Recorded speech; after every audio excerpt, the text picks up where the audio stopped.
Y hoy analizamos temas vinculados a la tecnología, a las tendencias y lo que respecta al tema compras online, los paraguayos se están animando cada vez más a comprar a través de internet. Ahora, el detalle, lo hacen mayormente en tiendas extranjeras.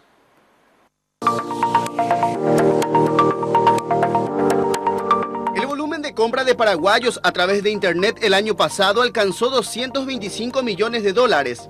El 93% de esas ventas se dieron en mercados internacionales y solo el 7% fueron hechas en sitios web locales.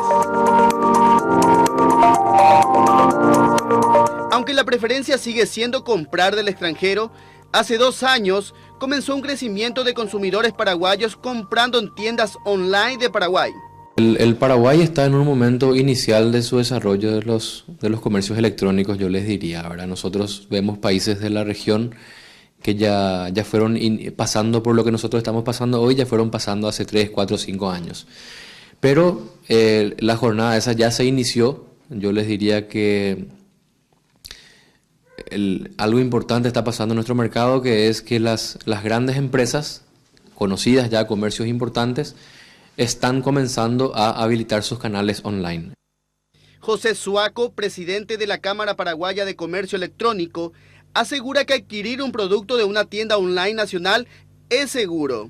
Obviamente uno tendría que ver en qué página está, porque también podría surgir una página poco creíble, pero eso es fácil de saber, ¿verdad? Con muchas de las empresas ya son luego conocidas, como les decía.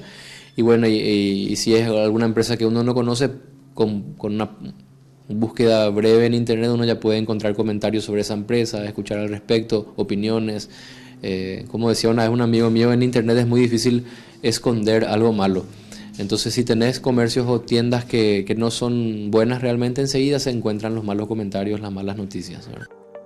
Finalmente dijo que estamos viviendo años de transición y los que decidan invertir en tiendas online cosecharán éxitos en los próximos años y los que no podrían quedar rezagados.